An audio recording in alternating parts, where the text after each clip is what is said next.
Level by Level Gaming, and let's continue on with Area 2 of World 1. Now, this is going to be the first part of the video where I just go in a straight line from the beginning of the level to the end of the level, and I show you as many power-ups and hidden goodies and multiple coin blocks as I can along the way.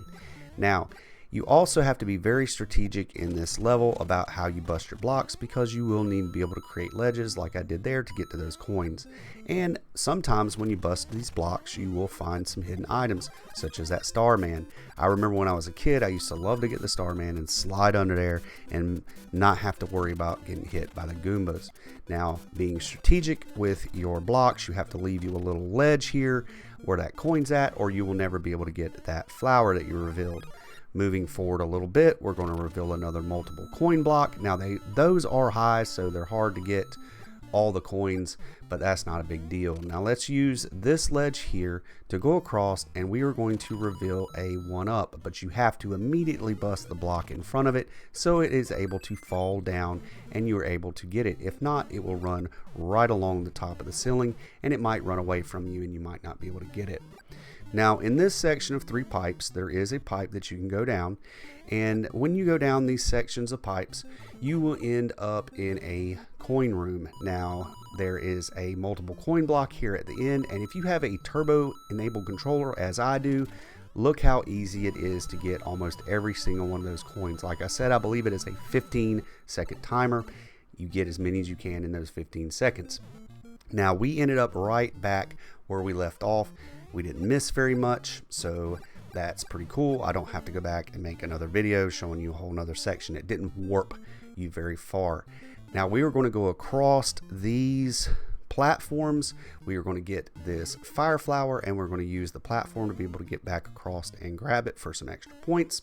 Now, we can go right over to the pipe, and this is the traditional vanilla ending to the level. However, it has a lot more to give as far as secrets goes. So let's just jump across, grab our flag, and we will end the level and move on to section 2.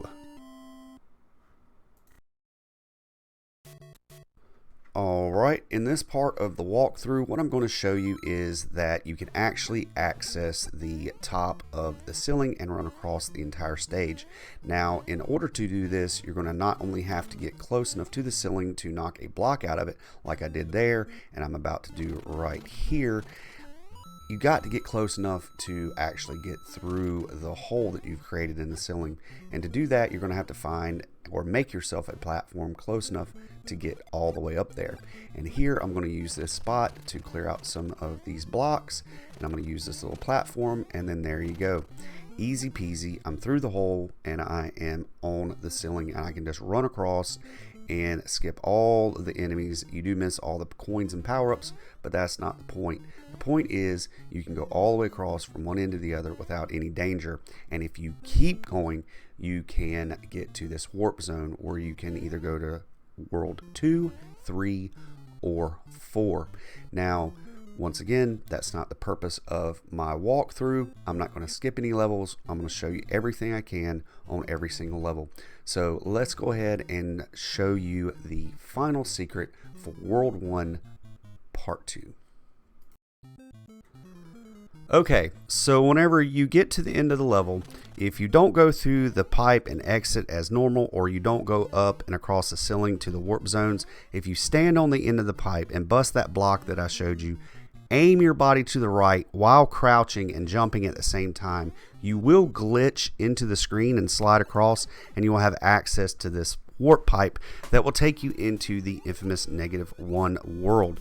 Now, I will admit, prior to this video, I had never accessed this before. I never glitched into this world, and even now I haven't done a ton of research as to if this is a carbon copy of a existing world, if this is its own thing for the glitch. But what I do know is that it is a water stage, and the learning curve is pretty steep, and that is because whenever you are doing one of these traditional Mario water worlds, there are several forces that are acting on your character. You have gravity that is constantly pulling you down.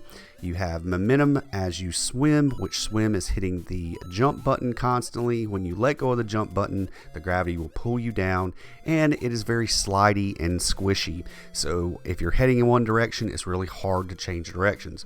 What I've found works best in this area is just as soon as you can get to the top of the screen and you can swim, just make a mad dash across the top. As you can see here, I lost my fire flower, but as little Mario, I'm able to just outrace all these enemies and I make it to the end. Now, when you go through the pipe, what do you find? Another water world. Is this the same world? It looks like the same world to me.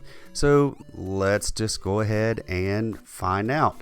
I'm going to race through here, and by some kind of Mario miracle, I am able to not get hit as little Mario, and I apply my tactic of just going straight to the top of the water and just swimming as hard as I can. I'm not worried about coins. I'm just going to try to avoid all these cheeps and all these bloopers and outrace them to the edge of the screen. And yes, it is absolutely the same level, because when I go through this pipe, bam, it is a constant loop.